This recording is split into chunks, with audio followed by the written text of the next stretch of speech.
नमस्कार दोस्तों, कैसे हो आप सभी। स्वागत करते हैं आप सभी का अवस्थी जी को इसमें। तो दोस्तों आज जो है कि बिहार डीएलएड एंट्रेंस एग्जाम 2026 के लिए एक क्वेश्चन पेपर लेके आए हुए हैं जिसमें 100 क्वेश्चन आपको कंप्लीट करवाने वाले हैं। इसमें आपका 2022 से लेके 2025 तक में जो भी प्रश्न बार बार रिपीट किया गया उन प्रश्नों को कंप्लीट किया गया है। तो आप सभी इसे पूरा कंप्लीट कर लीजिएगा। बिल्कुल क्वेश्चन के साथ में बहुत सारा एक्स्ट्रा चीज़ें हम आपको बताएंगे जिससे कि आपका प्रॉपर चीज़ें कवर हो जाए, क्योंकि आयोग क्या करता है, पीवाईक्यू तो क्वेश्चन पूछता है प्रीवियस ईयर का, प्लस में आसपास से भी क्वेश्चन पूछता है। तो वो चीज़ें हम आपको कंप्लीट करवा रहे हैं, तो आप सभी इसे पूरा कंप्लीट कर लीजिएगा। तो चलिए शुरू करते हैं। सभी एक बार दिल से वीडियो को लाइक करके शेयर आपसे ज़रूर कीजिएगा। जो भी चैनल पर नए हैं चैनल को जरूर सब्सक्राइब करके घंटी को प्रेस कर लीजिएगा। आप सभी आज का पहला प्रश्न है कि भारत में वन्यजीव संरक्षण अधिनियम कब लागू हुआ था। देखिए कई बार ये प्रश्न पूछा गया है, ठीक है, और आपके भी एग्जाम में इसी प्रकार का प्रश्न आएगा, ठीक है। तो इसे पूरा कंप्लीट कर लीजिएगा। तो भारत में वन्यजीव संरक्षण अधिनियम अगर लागू करने की बात किया जाए तो देखिए अधिनियम जो आया था वह आपका 1972 में आया था, ठीक है। आयोग की तरफ से 1972 लिया गया है, बट इसे लागू किया गया था 73 में। याद रखिएगा, पारित आपका 9 सितंबर 1972 को हुआ था, बट लागू ये 1973 में हुआ है। तो यहाँ पर आप 1972 यहाँ पर टिक कर सकते थे क्योंकि 1973 नहीं दिया गया है। तो ऑप्शन में बी राइट आंसर होगा। इसके अंतर्गत राष्ट्रीय उद्यान वन्यजीव अभयारण्य बायोस्फीयर रिजर्व को बनाया जाता है, ध्यान दीजिएगा, इस अधिनियम के अंतर्गत, और संरक्षित किया जाता है। अगला क्वेश्चन है कि निम्नलिखित में से भारत के किस राज्य में कुल क्षेत्रफल का सबसे कम 1% है। देखिए सबसे कम 1% की बात किया गया है, तो ये आपका हरियाणा जो है, ये प्रतिशत में तो कम है, प्लस में जो आपका क्षेत्र है क्षेत्रफल में, इसमें भी सबसे कम 1% है, यानी कि क्षेत्रफल और उसके बाद परसेंटेज में दोनों में ये कम है। अच्छा, सबसे ज़्यादा अगर बात किया जाए कि प्रतिशत में किस राज्य में वन है, तो वो आपका मिजोरम हो जाएगा। याद रखिएगा आप सभी, मिजोरम में प्रतिशत में सबसे अधिक वन है। अगर वहीं कहा जाए कि बताइए क्षेत्रफल में सबसे ज़्यादा वन कहाँ पे हैं, तो एमपी यानी कि मध्य प्रदेश में, यहाँ पर क्षेत्रफल में सबसे अधिक वन है। तो ऑप्शन नंबर यहाँ पर बी राइट आंसर होगा। चलिए अगला क्वेश्चन है कि सर्वाधिक कम जनसंख्या भारत के किस राज्य में है। देखिए सबसे अधिक की बात किया जाए तो ये आपका यूपी हो जाएगा, सबसे अधिक है, ध्यान दीजिएगा। बट सबसे कम की बात किया जाए तो ये आपका सिक्किम हो जाएगा। सिक्किम में जनसंख्या सबसे कम है। अच्छा, जनसंख्या घनत्व कहाँ पर सबसे अधिक है, यानी कि 1 किलोमीटर स्क्वायर में सबसे अधिक जनसंख्या कहाँ निवास कर रहा है, तो वो अपना बिहार राज्य में कर रहा है। याद रखिएगा आप सभी, कहाँ निवास कर रहा है, तो बिहार राज्य में कर रहा है, याद रखिएगा। और सबसे कम कहाँ पर आपका जनसंख्या घनत्व है, तो अरुणाचल प्रदेश में है। तो इतना सा फैक्ट याद रखिएगा आप सभी, हो सकता है आपके पेपर में प्रश्न आ जाए आसपास से। चलिए अगला है कि किस वर्ष को जनसंख्या की विभाजन के रूप में जाना जाता है, यानी कि जनसंख्या का सबसे ज़्यादा विभाजन हुआ था, यानी कि बहुत ही कम जनसंख्या दर रहा था। तो याद रखिएगा, यानी कि नेगेटिव में वो आपका 1921 वाला को जनसंख्या महाविभाजन कहा जाता है, क्योंकि इस समय जनसंख्या कम हो गया था। बात समझे। जनसंख्या की दृष्टि से विश्व में भारत का स्थान क्या है। देखिए 2023 में बीपीएससी का एग्जाम हुआ था, तो उस समय अगर डिजिटल जनगणना देखा जाए 2023 वाला, तो इसके अनुसार भारत पहले स्थान पे है, ठीक है। अगर वहीं 2011 जनगणना की बात किया जाए तो यहाँ पर आपका दूसरा स्थान पे भारत हो जाएगा, पहला स्थान पे आपका चीन हो जाएगा। याद रखिएगा आप सभी।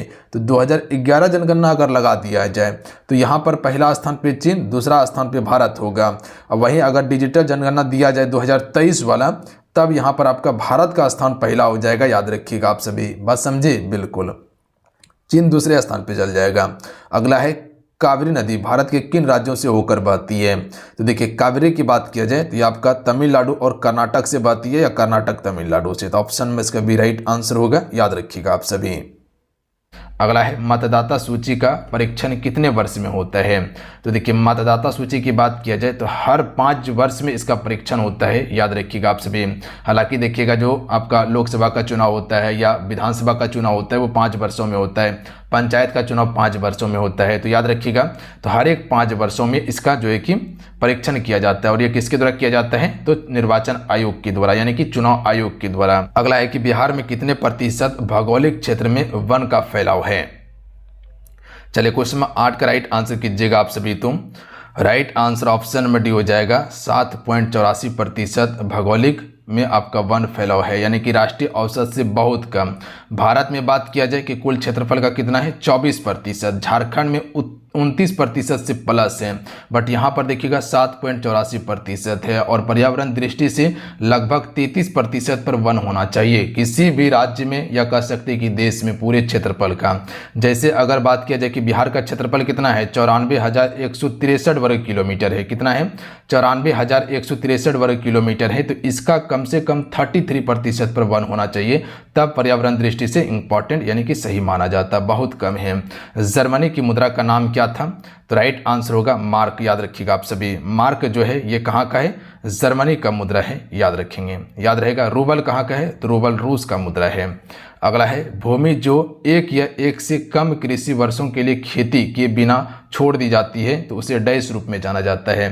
तो जो प्रति खेती को हमसे छोड़ देते हैं तो उसे क्या कहेंगे? वर्तमान में उसको प्रति ही कहेंगे जब कुछ उसमें नहीं बुने। तो बंजर भूमि का अर्थ क्या होता है? जिसमें कभी उपजाऊ नहीं होता है, बट यहाँ एक साल के लिए छोड़ दिया गया या एक साल से कम समय के लिए छोड़ा गया है तो उसे प्रति खेती कहा जाएगा, याद रखेंगे, प्रति है। अगला क्वेश्चन है कि पृथ्वी की सतह का कितना हिस्सा पानी से ढका हुआ है? तो इससे पहले भी आपको क्वेश्चन ये वाला बताए थे, कितना था? 3/4 था, याद रखिएगा। यानी कि ये प्रश्न आपके बिहार डीएलएड में 2 बार आ चुका है, तो इंपॉर्टेंट है, ध्यान देंगे आप सभी। पूरे पृथ्वी पर कितना प्रतिशत पानी है?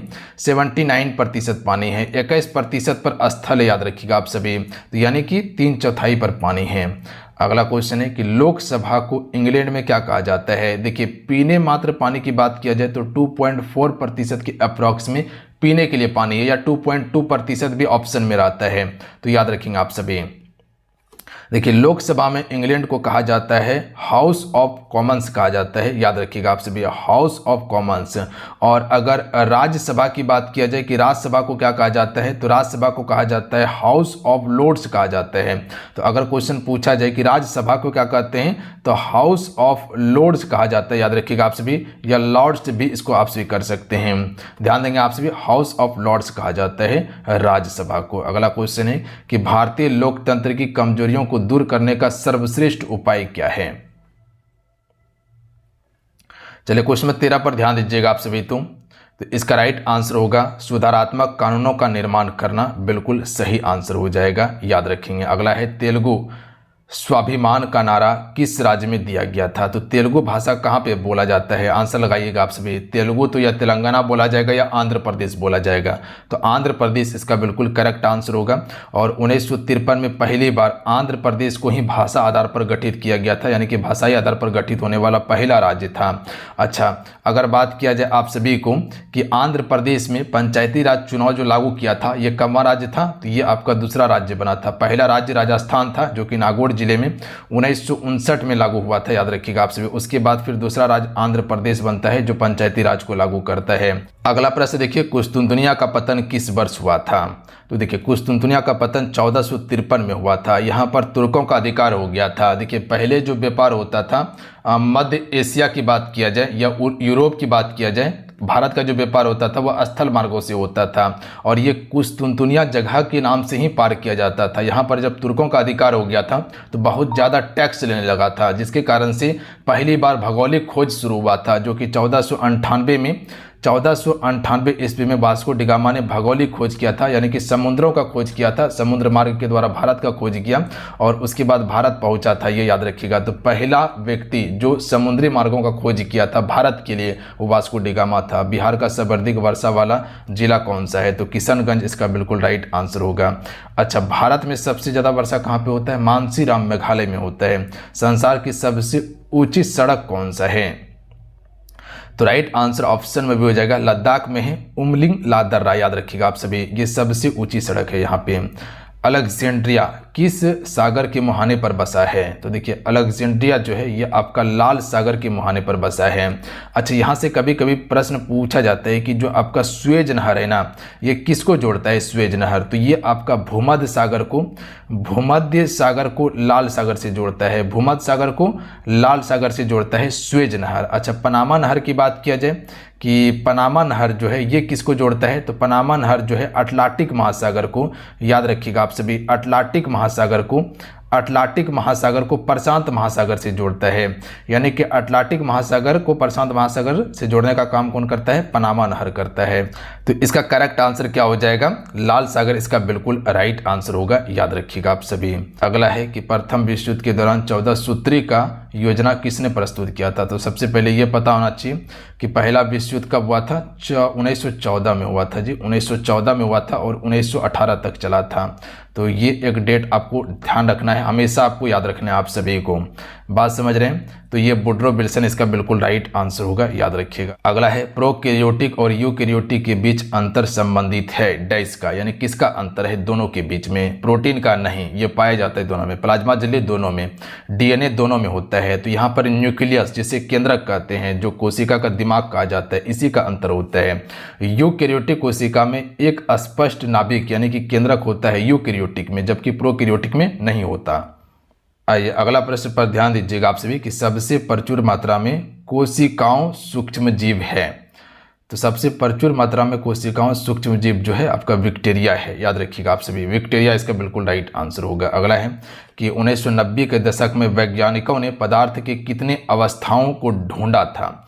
तो आप जी को कई बार बताएं कि पदार्थ का कितना अवस्था है? 5 अवस्था है पदार्थ का। कौन कौन सा है? तो पहला हो जाएगा द्रव या ठोस कह लीजिए, जिसका ठोस का आयतन और कह सकते हैं कि आकार दोनों निश्चित होता है, जबकि द्रव का सिर्फ आयतन निश्चित होता है, आयतन होता है, आकार नहीं होता है कि किस आकार का द्रव्य होगा। गैस का तो ना आयतन होता है ना ही आकार होता है। तो आपका ठोस हो गया, द्रव हो गया, गैस हो गया, उसके बाद एक प्लाज्मा होता है, जैसे कि सूर्य में प्लाज्मा पाया जाता है, उसी प्रकार से एक होता है बोस आइंस्टीन संघनन, याद रखिएगा आप सभी, ये 5वां अवस्था है। चौथा प्लाज्मा हो जाएगा। तो याद रखिएगा 5 इसका बिल्कुल करेक्ट आंसर होगा। बात समझ रहे हैं आप सभी? अगला है कि इनमें से कौन सी बीमारी कोरोना वायरस से संबंधित है? ये प्रश्न आपका बिहार डीएलएड 2022 में पूछा गया है। तो राइट आंसर हो जाएगा ऑप्शन नंबर सी, यानी कि ए और बी दोनों, यानी कि MERS और SARS दोनों जो है ये आपको कोरोना वायरस से संबंधित है। अगला है कि फ्लेमिंग के वाम हस्त नियम में बाएं हाथ की तर्जनी संकेत करती है। तो जब आपसे फिजिक्स पढ़े होंगे चुंबक के बारे में तो वहां आपको पता चला होगा। तो ये आपका चुंबकीय क्षेत्र की दिशा के बारे में बताता है। अगला है कि जब किसी पेड़ की शाखा को हिलाया जाता है तो पके हुए फल शाखा से अलग होकर गिर जाती है, उदाहरण है। तो आपको क्या बताया कि संसार में अगर कोई वस्तु जिस स्थान पे है उसी स्थान पे रहेगा जब तक उस पर बाह्य बल ना लगाया जाए। ये न्यूटन का पहला गति का नियम का परफेक्ट एग्जाम्पल है।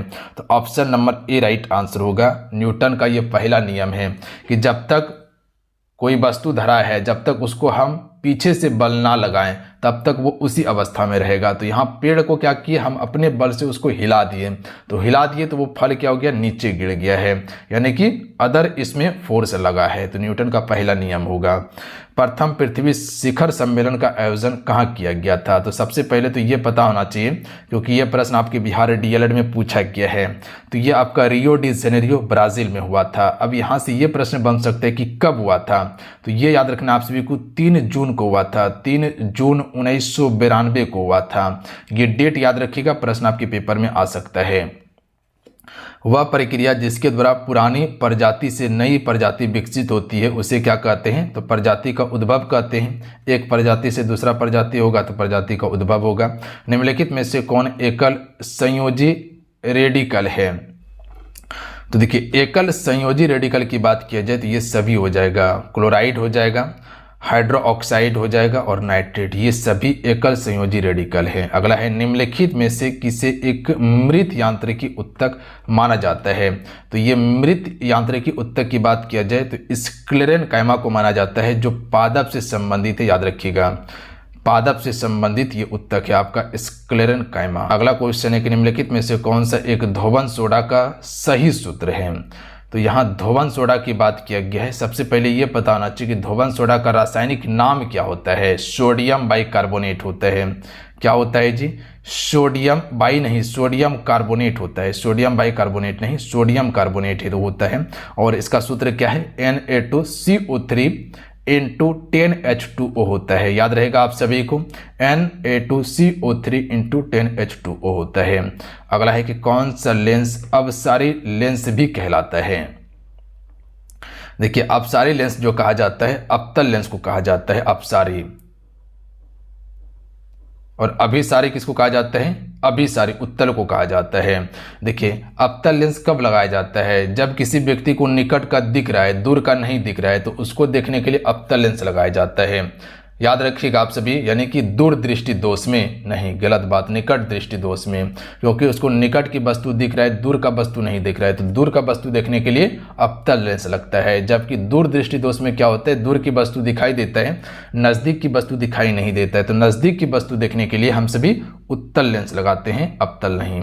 अगला है कि मत्स्य पालन के अंतर्गत वह शाखा जिसमें खुले समुद्र या समूह के जल से भरे स्थानों पर समुद्री जीवों का उत्पादन खाद्य या अन्य आवश्यकताओं हेतु किया जाता है, उसे क्या कहा जाता है। तो इसका राइट आंसर हो जाएगा, इसे हम सभी मेरिकल्चर के नाम से जानते हैं। क्या कहते हैं, मेरिकल्चर कहते हैं। इंपॉर्टेंट रहेगा, प्रश्न पूछा गया है। अगला है कि एक गाड़ी का ओडोमीटर क्या मापता है। तो सिंपल आसान प्रश्न है, आराम से कर सकते हैं कि गाड़ी द्वारा तय की गई दूरी को किससे मापते हैं, ऑडोमीटर से मापते हैं। जैसे कि भूकंप को हम सिस्मोग्राफ से मापते हैं, दूध के घनत्व को लेक्टोमीटर से मापते हैं, उसी प्रकार से जो गाड़ी तय करती है दूरी को, उसको ऑडोमीटर से मापा जाता है। वायुमंडलीय दाब को किससे मापते हैं, बैरोमीटर से मापते हैं। विद्युत को एम्पियर से मापते हैं।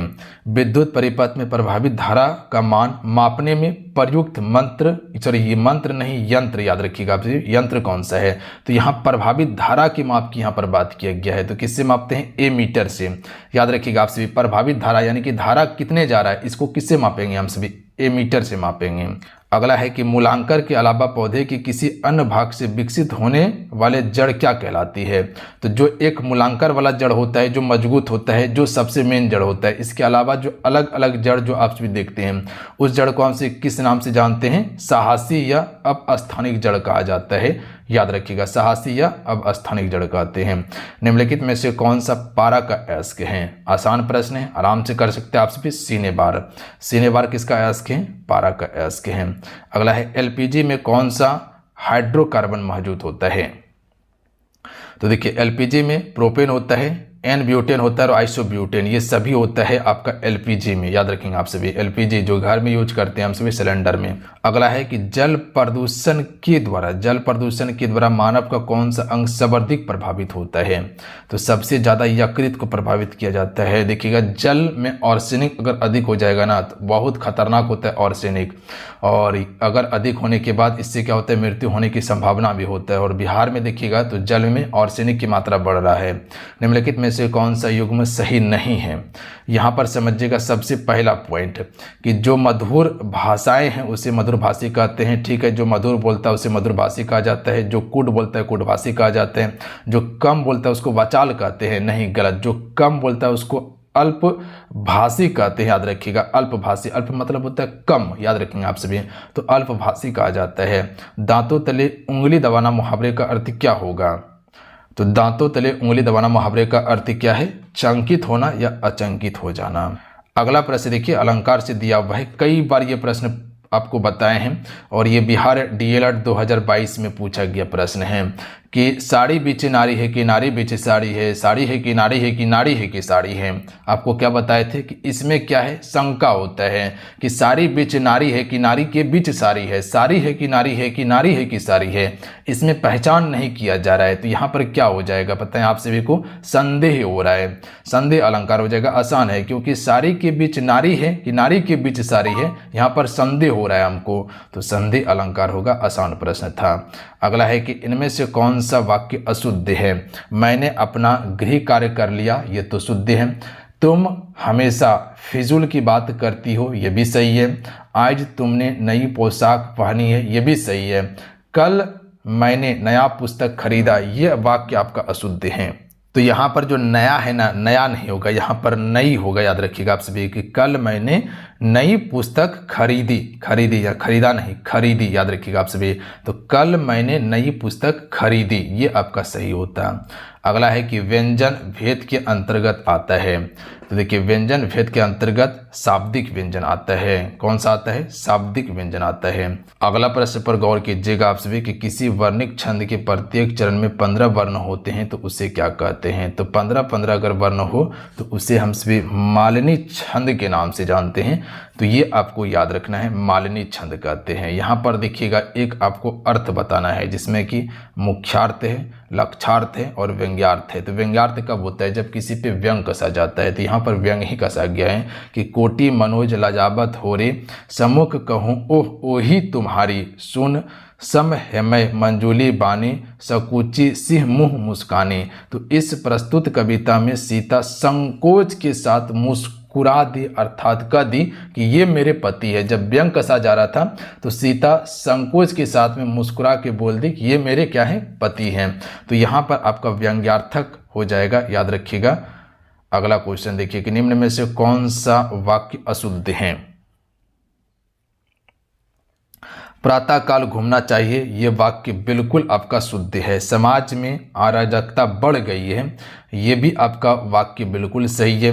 अगला है कि जलसा शीर्षक निबंध अच्छा है। उसके बाद ऑप्शन नंबर डी है कि राजा अपनी ताकत के बल पर जीत गया, ये गलत है। सही क्या होगा कि राजा अपने बल पर जीत गया। तो ताकत और बल जो होता है ये एक ही शब्द होता है, तो एक ही शब्द का दो बार प्रयोग नहीं हो सकता, या तो बल या तो ताकत का प्रयोग करना चाहिए। तो राजा अपनी बल पर जीत गया, ये सही होता, ताकत यहाँ पर नहीं होता। बात समझ गए आपसे? बिल्कुल। अगला है कि भाषा के स्थानीय रूप को क्या कहते हैं? बोली कहा जाता है। अगला है कि जिस अलंकार में एक ही शब्द के अनेक अर्थ का बोध हो उसे क्या कहते हैं? जैसे कनक का नाम सुने होंगे, कनक का अर्थ सोना भी होता है, धतूरा भी होता है। जैसे बेर का नाम सुने होंगे, तो एक बेर फल होता है जो खाने वाला, और एक बेर समय भी होता है। तो एक ही शब्द का अलग अलग अर्थ है, और ये किस में देखने के लिए मिलता है? यमकित में से कौन सा कथन सही नहीं है? पहला कथन है कि भारत विश्व में फलों का दूसरा सबसे बड़ा उत्पादक है। बिल्कुल, भारत विश्व में फलों का दूसरा सबसे बड़ा उत्पादक है, ये सही है। भारत विश्व में सब्जी का सबसे बड़ा उत्पादक है, नहीं, गलत है। चीन सबसे बड़ा सब्जी का उत्पादक है, याद रखिएगा। भारत दूसरे स्थान पे आता है। इसके अलावा फल, सब्जी, मसालों के उत्पादन को बागवानी कहा जाता है, बिल्कुल बागवानी कहा जाता है। उत्तर प्रदेश गेहूं का सबसे ज़्यादा उत्पादन करता है, बिल्कुल गेहूं का सबसे ज़्यादा उत्पादन करता है उत्तर प्रदेश, प्लस में दूध का और गन्ना का। देखिए, अगर प्रति हेक्टेयर की बात किया जाए कि गेहूं का सबसे अधिक उत्पादन कौन करता है, तो वो आपका पंजाब करता है, याद रखिएगा आप सभी। हो सकता है इसमें से कोई प्रश्न आपके पेपर में आ जाए। अगला प्रश्न है कि भारत की स्थलीय सीमा कितने देशों को छूती है? ये भी प्रश्न आपका बिहार डीएलएड 2022 में क्वेश्चन पूछा गया है। तो अब देखिए, ये प्रश्न पूछा गया है तो 7 देश आपको यहाँ पर टिक करना था। अब आगे क्या बन सकता है? आगे इस प्रकार से बन सकता है कि निम्न में से कौन सा देश भारत का स्थलीय सीमा से नहीं जुड़ा है? तो वहाँ श्रीलंका ऑप्शन में हो जाएगा, मालदीव हो जाएगा, तो वो सभी जलीय सीमा साझा करता है। अच्छा, भारत के साथ स्थलीय सीमा कौन साझा करता है? तो पाकिस्तान हो जाएगा, चीन हो जाएगा, नेपाल हो जाएगा, भूटान, बांग्लादेश, म्यांमार, उसके बाद अफगानिस्तान हो जाएगा। तो इतना आपको याद रखना है। अगला क्वेश्चन देख लीजिएगा कि विश्व की कितनी प्रतिशत जनसंख्या भारत में रहती है? तो भारत में लगभग 17.5% जनसंख्या निवास करती है, याद रखिएगा आप सभी। अगर बात किया जाए कि भारत के पास क्षेत्रफल जो है पूरा विश्व का कितना प्रतिशत है, तो मात्र में 2.4% क्षेत्रफल है भारत के पास, और 7वां सबसे बड़ा देश है भारत, याद रखिएगा आप सभी। पहला सबसे बड़ा देश कौन सा हो जाएगा? रूस हो जाएगा, तो इसको आप याद रखिएगा। अगला प्रश्न है कि भारतीय संविधान में नीति निर्देशक तत्व किस देश से लिया गया है? यह आपका बिहार डीएलएड में पूछा गया, शायद मेरे ख्याल से 2023 में क्वेश्चन पूछा गया है। देखिए, आपसे को बताते हैं कि पीवाईक्यू आप कंप्लीट करके रखिए, क्योंकि यहाँ एक शिफ्ट में एग्जाम नहीं हुआ है, अलग अलग शिफ्टों में एग्जाम हुआ है। तो निश्चित है कि क्वेश्चन आपका हूबहू रिपीट किया जाएगा या उसके आसपास से क्वेश्चन पूछा जाएगा। तो हम कोशिश करते हैं कि वो क्वेश्चन दे, प्लस में उससे संबंधित क्वेश्चन जो बन सकता है वो क्वेश्चन आपको हम प्रोवाइड करते हैं, और एक्स्ट्रा फैक्ट भी आपको बताते हैं ताकि प्रश्न आपका पेपर में मिस ना हो। बट इतना आप विश्वास करके जो चीजें हम दिए हैं आप सभी इसको कंप्लीट करके रख लीजिए, रिजल्ट आपका निश्चित होगा। तो राइट आंसर हो जाएगा आयरलैंड देश के संविधान से लिया गया है नीति निर्देशक तत्व। अगर बात किया जाए कि आपका किस भाग में रखा गया है नीति निर्देशक तत्व को, तो भाग 4 में। अनुच्छेद की बात किया जाए तो 36 से लेकर 51 तक है। एक प्रश्न पूछा जाता है मौलिक कर्तव्य के बारे में। तो मौलिक कर्तव्य जो है कि रूस के संविधान से लिया गया था, जो संविधान के भाग 4 को या ए में रखा गया है और अनुच्छेद 51 ए में रखा गया है मौलिक कर्तव्य को। कुल मौलिक कर्तव्य 11 हैं, तो ये आपको याद रखना है। इसके अलावा दक्षिण अफ्रीका से क्या लिया गया है, संविधान संशोधन की प्रक्रिया लिया गया है। अमेरिका से क्या लिया गया है, तो मौलिक अधिकार अमेरिका से लिया गया है, याद रखिएगा। इसके अलावा राष्ट्रपति का पद हो जाएगा, न्यायपालिका की स्वतंत्रता हो जाएगा, और रूस से बताएं कि क्या लिया गया था, मौलिक कर्तव्य लिया गया था। तो इतना सा फैक्ट आप याद रखिएगा, हो सकता है प्रश्न आ जाए पेपर में। देखिए फ्रेंड, जितने भी आपसे भी जुड़े हैं ना, तो आपसे वीडियो को लाइक दिल से कीजिएगा और देखते हैं आज कौन कौन आज के इस सेशन को लाइक करते हैं। बस यही देखेंगे हम आप सभी से, और कितना देखते हैं कि अपना प्यार इस वीडियो को दे सकते हैं। तो आपसे वीडियो को लाइक जरूर कीजिएगा अगर थोड़ा सा भी लगता है कि हाँ सर मेरे लिए इतना मेहनत कर रहा है। लोकसभा में कल्याणकारी राज्य की संकल्पना संविधान के किस भाग में दी गई है, तो ये आपका भाग 1 हो जाएगा। आपको ये याद रखना है किस भाग में है, भाग 1 में है। अगला क्वेश्चन देख लीजिएगा कि सासाराम नगर विकास किस काल में हुआ था। देखिए अगर सासाराम की बात किया जाए तो ये सबसे पहला प्रश्न बनेगा कि सासाराम कहाँ पे है, बिहार में स्थित है, याद रखिएगा आप सभी। और ये आपका मध्य युग से संबंधित है और सासाराम बिहार में ही आपका कह सकते हैं शेरशाह सूरी का मकबरा है। और ये प्रश्न आपका बिहार डीएलएड 2022 में पूछा गया है, तो याद रखिएगा आप सभी, इंपॉर्टेंट हैं। 2022 और 2023 का प्रीवियस ईयर का क्वेश्चन पूरा कंठस्थ याद रखेंगे आप। भारत का प्रथम तेल शोधक कारखाना कहाँ स्थापित हुआ था, तो इसका करेक्ट आंसर हो जाएगा डिब्रूगढ़, याद रखिएगा आप सभी। कहाँ पर पड़ता है, असम में पड़ता है। अच्छा, बिहार में कौन सा एक तेल शोधक कारखाना है, तो बरौनी तेल शोधक कारखाना कहाँ है, बिहार में है। मथुरा वाला उत्तर प्रदेश में है। अगला है अमेरिकी स्वतंत्रता संग्राम में अंग्रेजों का नेतृत्व किसने किया था। सबसे पहले ये याद रखिएगा कि अमेरिकी स्वतंत्रता संग्राम शुरू कब हुआ था, 1775 से लेके 1783 तक आपका चला था। और इस समय कह सकते कि नेता की बात किया जाए तो वो जॉर्ज वाशिंगटन था, पर यहाँ अंग्रेज की सेनापति की बात किया गया है तो कॉर्नवालिस इसका बिल्कुल करेक्ट आंसर होगा, याद रखिएगा। 1781 के अप्रॉक्स में आपको याद रखना है। अगला है पृथ्वी की सतह का कितना हिस्सा पानी से ढका हुआ है, तो सबसे पहले ये पता होना चाहिए आप सभी को कि स्थल कितना प्रतिशत है, तो स्थल मात्र में 29% पर है, पहला फैक्ट। दूसरा याद रखिएगा कि पानी कितना है, 71% पर पानी है। तो इसका करेक्ट आंसर हो जाएगा 3/4, इसका बिल्कुल राइट आंसर होगा, याद रखिएगा आप सभी। अगला क्वेश्चन है कि सूचना के अधिकार के आंदोलन की शुरुआत किस राज्य से हुई थी, राइट आंसर हो जाएगा ऑप्शन नंबर डी, राजस्थान राज्य से, याद रखिएगा आप सभी। और ये कब हुआ था, 1990 में। इंपॉर्टेंट प्रश्न रहेगा, याद रखिएगा, प्रश्न आ सकता है। अब यहाँ से प्रश्न याद रखिएगा कि राजस्थान जो है क्षेत्रफल में सबसे बड़ा राज्य है, याद रखिएगा आप सभी, क्षेत्रफल में। अच्छा, जनसंख्या में सबसे बड़ा राज्य कौन सा है, यूपी, उत्तर प्रदेश है। जनसंख्या घनत्व कहाँ का है सबसे ज़्यादा, तो याद रखिएगा बिहार का। सबसे कम की बात किया जाए तो वह आपका अरुणाचल प्रदेश का हो जाएगा, याद रखिएगा, अरुणाचल प्रदेश का सबसे कम जनसंख्या घनत्व है। अच्छा, लिंगानुपात की बात किया जाए तो केरल का जो है सबसे अधिक है और सबसे कम कहाँ है, हरियाणा का है। अच्छा, बात किया जाए साक्षरता दर के बारे में तो केरल में साक्षरता दर जो है सबसे अधिक है और सबसे कम अपना बिहार राज्य का है। तो इतना सा फैक्ट आप याद रखिएगा, हो सकता है यहाँ से प्रश्न आपके पेपर में आ जाए। अगला क्वेश्चन है कि राष्ट्रसंघ का अस्थायी मुख्यालय कहाँ था, राइट आंसर होगा जिनेवा, स्विट्जरलैंड में था। अगला प्रश्न है कि एक प्रतिनिधि भिन्न में अंश हमेशा क्या होता है, तो एक प्रतिनिधि भिन्न में हमेशा जो अंश हो जाएगा वो 1 होगा, option number B right answer होगा। अगला प्रश्न देख लीजिएगा कि एक जनता, एक साम्राज्य और एक नेता का नारा किसने दिया था, तो देखिए ये नारा जो दिया था हिटलर ने दिया था, याद रखिएगा आप सभी, option number A right answer होगा। हिटलर जर्मनी का तानाशाह था। और एक आपको पता है कि वर्साई की संधि हुआ था, आपको पता है 1919 में, जिसे हम सभी आरोपित संधि के नाम से जानते हैं। हालांकि कह सकते हैं कि हिटलर जो था वो 1945 में अपने आप को गोली मार लिया था, याद रखिएगा आप सभी। तो इसी ने एक जनता, एक साम्राज्य, एक नेता का नारा दिया था, याद रहेगा आप सभी को।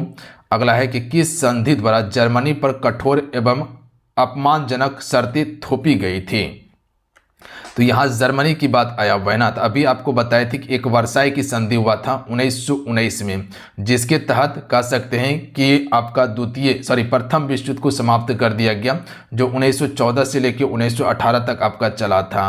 तो कह सकते हैं कि इसी को समाप्त किया गया था और जनवरी पर एक कठोर संधि कह सकते हैं कि अपमानजनक शर्तें सौंपा गया था, वो वर्साई संधि में सौंपा गया था। तो एक फैक्ट ये याद रखिएगा और यही कारण था दूसरा विश्व युद्ध होने का। निम्नलिखित में से किसे विकसित होने में लगभग 1 वर्ष लगता है। अच्छा, सभी बताइएगा कि आज का ये वीडियो आप सभी को कैसा लग रहा है, आप सभी अपना राय जरूर दीजिएगा। तो ध्यान दीजिएगा, गन्ना को विकसित होने में कम से कम 1 साल का समय लग जाता है। याद रहेगा आप सभी को, गन्ना को 1 साल कम से कम लगता है। रेशम मार्ग कहां से आरंभ होता है?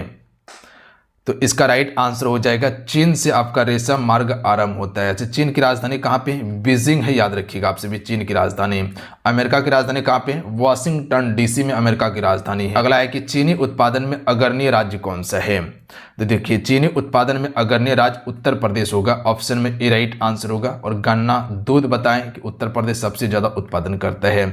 अगला प्रश्न है कि 23x11 के परमाणु में न्यूट्रॉन की संख्या, यहाँ पर समझिएगा, ये जो 23 जो दिया हुआ है उसके बाद x है और उसके बाद यहाँ पर 11 है, इसमें आपको न्यूट्रॉन की संख्या बताना है। तो सबसे पहले आपको पता होना चाहिए कि ऊपर में जो होता है ये क्या होता है? भार या द्रव्यमान होता है, पता है आप सभी को। और नीचे में क्या होता है? नीचे में परमाणु संख्या होता है, परमाणु संख्या।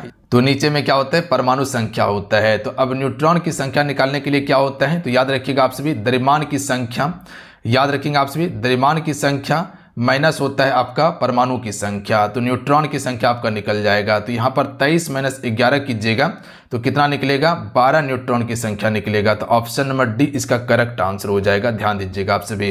अच्छा, अगर क्वेश्चन पूछता है कि इलेक्ट्रॉन की संख्या कितना होता है, तो इलेक्ट्रॉन की संख्या 11 ही होता है, क्योंकि परमाणु की संख्या बराबर इलेक्ट्रॉन की संख्या होता है।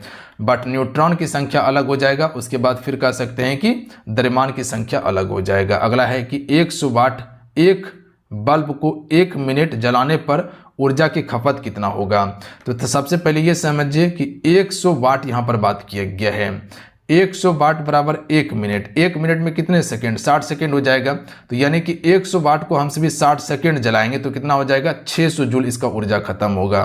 तो ऑप्शन में डी करेक्ट आंसर होगा। देखिए, अगर बात किया जाए कि 100 वाट जो होता है ना, लगातार इसको 10 घंटा हम जलाएंगे, 10 आवर, तब जाके 1 यूनिट ऊर्जा खत्म होता है, याद रखिएगा। बट यहाँ जूल पूछा गया है तो 600 जूल होगा। इनमें से कौन सबसे सक्रिय धातु है? तो इनमें से सबसे सक्रिय धातु लोहा हो जाएगा। और सबसे कम की बात किया जाए तो पारा सबसे कम सक्रिय धातु है। तो ऑप्शन में डी करेक्ट आंसर होगा। अगला प्रश्न है कि वर्गीकरण के वैज्ञानिक आधार का प्रयास करने वाला पहला व्यक्ति कौन था? तो देखिए, वर्गीकरण के वैज्ञानिक आधार यानी कि वर्गीकरण की सबसे पहले शुरुआत जो किया था अरस्तु ने किया था। इसीलिए कह सकते हैं कि अरस्तु को हम सभी बायोलॉजी का जनक कहते हैं, यानी कि जीव विज्ञान का। इसके अलावा जूलॉजी का जनक भी अरस्तु को कहते हैं, जबकि थियोफ्रास्टस को हम सिर्फ वनस्पति विज्ञान का जनक कहते हैं। बात समझिए आप सभी, बिल्कुल। अगला क्वेश्चन है कि अवतल लेंस का आवर्धन m बराबर होता है। तो इसका राइट आंसर हो जाएगा v/u, इसका बिल्कुल करेक्ट आंसर होगा। ध्यान दीजिएगा आप सभी, v/u इसका राइट आंसर होगा। अब अगला प्रश्न पर ध्यान दीजिएगा आप सभी कि अगर एक बीकर में समान मात्रा में तेल, पानी, सरसों की उड़ेले जाए तो व्यवस्थित होने के उपरांत बीकर के नीचे से ऊपर की ओर क्रम क्या होगा? यानी कि नीचे से ऊपर की ओर क्रम बताना है। अगर सबको मिला के अगर उबाल दिया जाए तो नीचे से ऊपर क्रम बताना है। तो इसका राइट आंसर हो जाएगा सरसों हो जाएगा, नीचे जाएगा, उसके बाद पानी, और सबसे ऊपर जो रहेगा वो तेल रहेगा। याद रखिएगा आप सभी, क्योंकि तेल का घनत्व कम होता है पानी से, जिसके कारण से ऊपर में तैरने लगता है, और सरसों का घनत्व सबसे अधिक होगा, जिसके कारण सरसों जाके नीचे बैठ जाएगा।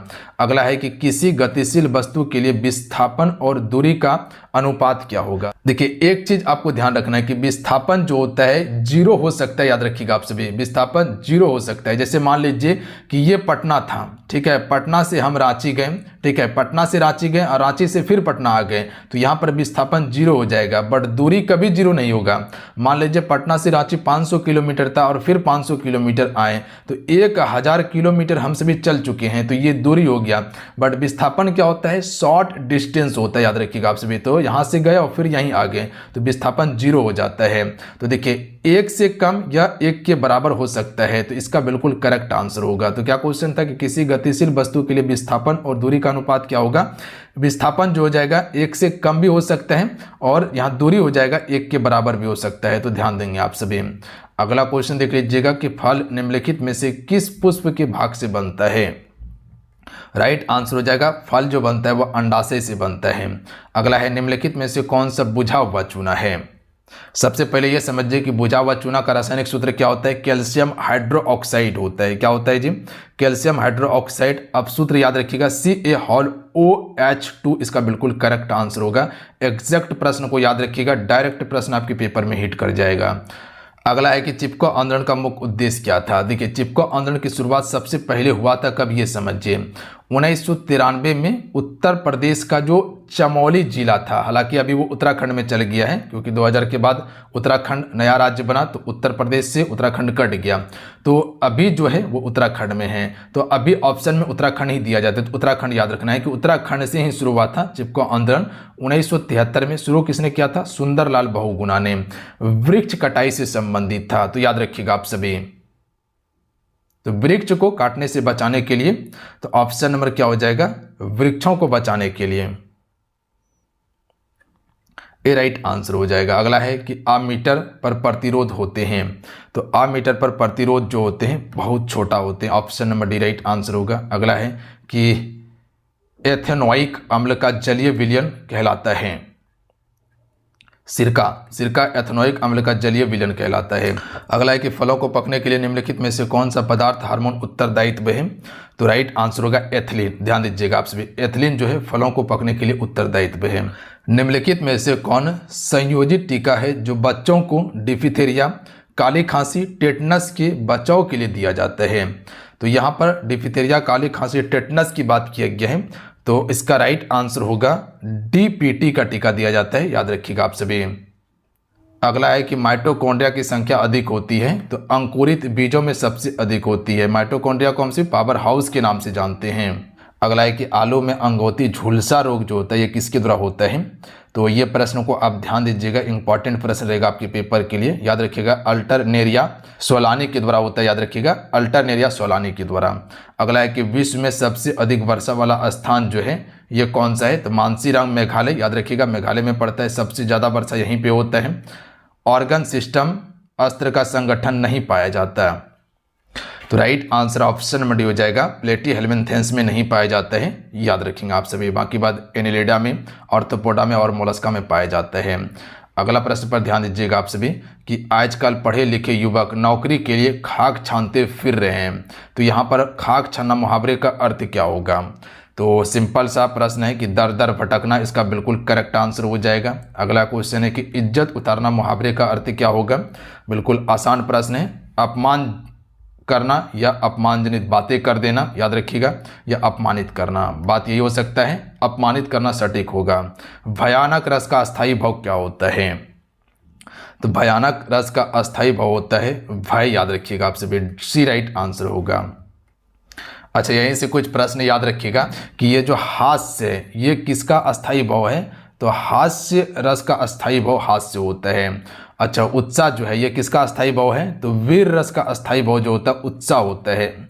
अच्छा जुगुप्सा जो होता है ये किसका अस्थायी भाव है, तो याद रखिएगा विभक्त रस का अस्थायी भाव जो होता है वो जुगुप्सा होता है, याद रखेंगे आप सभी। विभक्त रस का अस्थायी भाव क्या होता है, जुगुप्सा होता है, तो इतना सा फैक्ट याद रखिएगा। अगला प्रश्न देख लीजिएगा कि मानो जानो, यहाँ पर टाइपिंग एरर है, इसको काट दीजिएगा, जैसे कि मानो हो गया, जानो हो गया, मनु हो गया, मनु हो गया, उसके बाद जनु हो गया, जनु हो गया, मनहु हो गया, मनहु हो गया। ये सभी शब्द जो है ये किस अलंकार में प्रयोग करते हैं, तो कई बार आपको बताएं कि ये सभी हम सभी उत्प्रेक्षा अलंकार में प्रयोग करते हैं, ये सभी अलंकार पहचानने का ट्रिक था एक। अगला है कि वाक्य खंड या उपवाक्य के कितने भेद हैं, तो वाक्य खंड या उपभाग के दो ही भेद होते हैं। पहला होता है आपका एक, याद रखिएगा प्रधान वाक्य खंड, याद रखिएगा जो प्रधान होता है, और एक होता है आपका आश्रित वाक्य खंड जो किसी पे आश्रित होता है।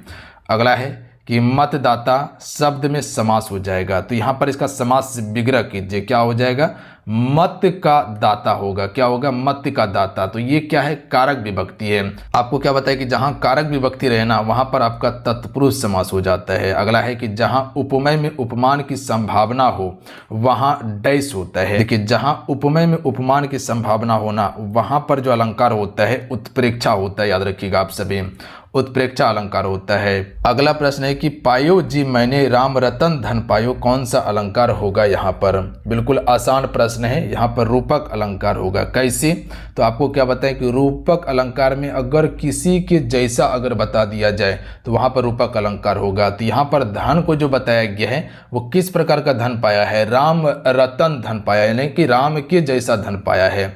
तो ऑप्शन नंबर इसका बी राइट आंसर होगा। शब्द का प्रसिद्ध अर्थ देने वाला शब्द शक्ति क्या कहलाता है? तो इसे हम सभी कहते हैं अभिधा। याद रखिएगा, अभिधा, व्यंजना, लक्षणा, ये सभी शब्द शक्ति का भेद है। तो जहाँ पर शब्द का प्रसिद्ध अर्थ देने वाला जो शब्द शक्ति होता है उसे अभिधा कहते हैं। अगला है ट वर्ग का उच्चारण स्थान क्या है? तो बिल्कुल आसान प्रश्न है। ट उच्चारण करके देखिए, ट मूर्धा। याद रखिएगा, बी राइट आंसर होगा। त दंत हो जाएगा, क कंठ हो जाएगा। तो जो क वर्ग का उच्चारण होता है वह कंठ से, त वर्ग का उच्चारण दंत से होता है। याद रखिएगा, प वर्ग का उच्चारण क्या किससे होता है? ओठ से होता है। अगला है कि प्रीति नदी में पाँव ना बोरियो, इसमें कौन सा अलंकार है? तो डायरेक्ट इसको याद रखिएगा, इसमें भी आपका रूपक अलंकार है, ध्यान देंगे। अगला है कि जहर उगलना मुहावरे का अर्थ क्या होगा? बिल्कुल आसान प्रश्न है। जहर उगलना का अर्थ क्या होता है? अपमानजनक बात करना। याद रखिएगा आप सभी, जहर उगलना का अर्थ क्या होता है? अपमानजनक बात करना होता है। तो ध्यान दीजिएगा। अगला है कि निम्न में से कौन सा शुद्ध वाक्य है? तो सबसे पहले यहाँ समझिएगा, शुद्ध वाक्य जो है ऑप्शन में ए वाला, मैंने अपनी किताब उसी दिन दे दी थी, ये बिल्कुल सही वाक्य है। बाकी बात यहाँ पर देखिएगा, ये गलत है कि वह मुझे देखा तो घबरा गया, ये गलत हो जाएगा। सही क्या होगा कि उसने मुझे देखा तो घबरा गया, वह नहीं, उसने। याद रखिएगा आप सभी, उसने मुझे देखा तो घबरा गया, ये सही होगा। मैं किताब पढ़ा हूँ, ये गलत है आपका, मैं किताब पढ़ा नहीं हूँ। मैंने याद रखिएगा आपसे, मैंने किताब पढ़ी है, मैंने किताब पढ़ी है, सही होगा। याद रखिएगा। उसके बाद है कि हम ब्राह्मण को एक वस्त्र दिए, ये गलत है। हम ब्राह्मण को एक वस्त्र दिए, ये गलत है जाएगा। यहाँ सही क्या होगा कि मैंने, याद रखिएगा आपसे भी, मैंने ब्राह्मण को एक वस्त्र दिया, यहाँ दिए नहीं दिया होगा। मैंने ब्राह्मण को एक वस्त्र दिया, सही होगा। अगला है कि निम्नलिखित में से कौन सा वाच्य है? मैंने पुस्तक पढ़ी, मैंने पुस्तक पढ़ी, तो कर्तृवाच्य हो जाएगा। याद रखिएगा, कर्मवाच्य नहीं है। यहाँ कर्ता स्वयं बात कर रहा है कि मैंने पुस्तक पढ़ी है।